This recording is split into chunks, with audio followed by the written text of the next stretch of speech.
The time is here, and this word comes to mind for me.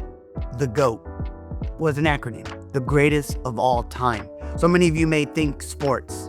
Michael Jordan, Kobe Bryant, Shohei Ohtani, Barry Bonds, and so many others. Walter Payton, Patrick Mahomes, Tom Brady. We all consider this. In a world, oftentimes greatness is measured by wealth, it's measured by fame, it's measured by various different things. But sometimes we hit a crossroad, and today's that crossroad. How do we measure greatness? Can I tell you a story? Esta Navidad, ladies and gentlemen, let's go.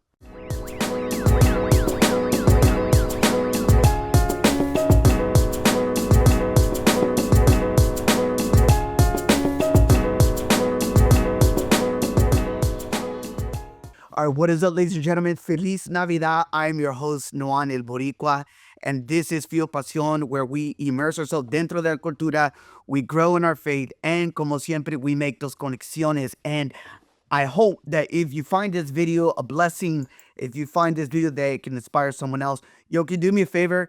Smash the like. Hope you can subscribe and send it over to someone. If you're listening to us, we want to say thank you so much on whatever platform that looks like on podcast. And of course, if you're on Instagram, much love. Thank you. You guys are always amazing. Now, I want to kind of open up and give you this, I spoke about the greatness of all time and what does that look like? Because when you hear the greatest, it's a word that oftentimes we do associate with so many different things.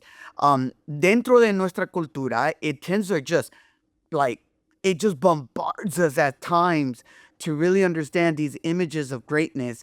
And it could be a famous actor, it could be an artist, it could be an entrepreneur, it could be a content creator, it could be an athlete.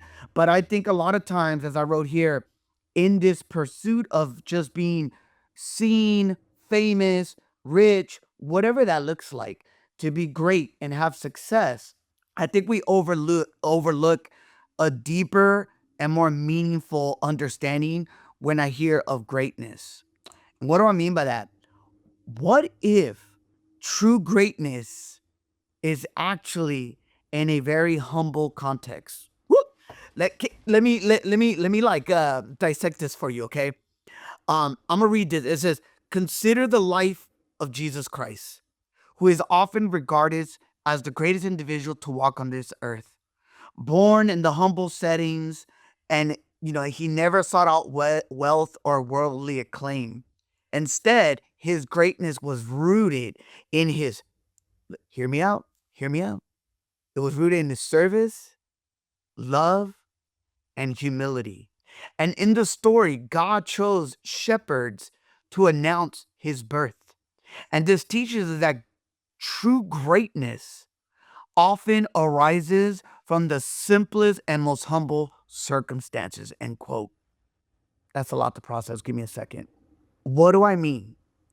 What if we could just redefine greatness?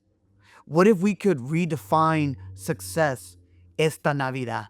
Because many of you that are our listeners and just, viewers, many of you are so good at what you do. Many of you are always getting after it, and I love it. I love the passion that you have when it comes to the work and just the careers and the purpose you get after. But what if we just take a moment to reflect on that? Like, let's reflect on our lives.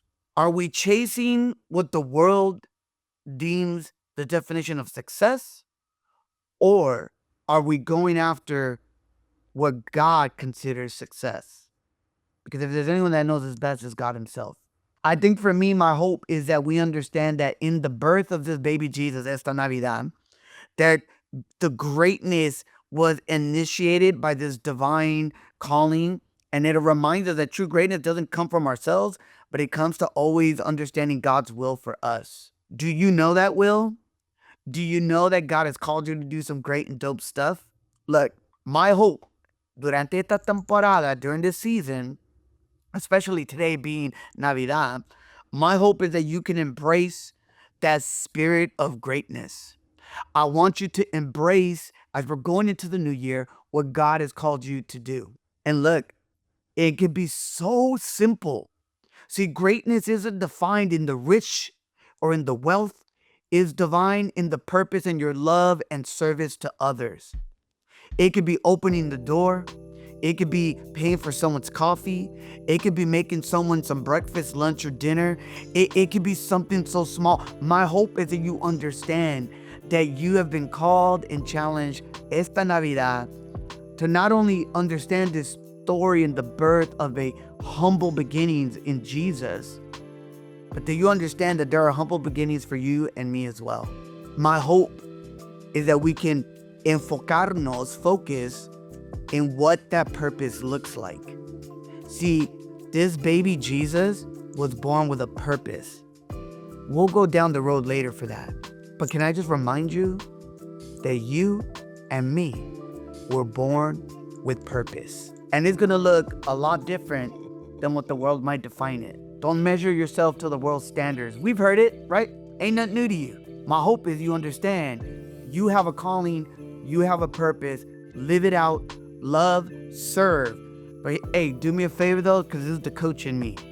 Pay forward and make sure you recognize others' greatness and let them shine as well. You know, the young athletes today in all major league sports always say, yo, let that young man, let that young woman, let them eat, let them get theirs. Yo, that's a true great mentor to be able to say, yo, let that generation get theirs. I got mine. It's time for them to see or recognize or acknowledge or affirm that they themselves have a purpose and a calling just like you. Ladies and gentlemen, I hope you have a safe Navidad. I hope you have a safe holiday season. And I hope today you have an opportunity to be able to reflect on that and know, just like the greatest of all time that was born in a humble manger, I hope that you yourself can know that from your humble beginnings, I can't wait to see what you're going to get after in 2025. Como siempre, mi familia, always check us out on fuelpasionpodcast.com and immerse yourself dentro de la cultura, grow in your faith, y como siempre, make those conexiones. Y como dice mi abuelita, que Dios te bendiga.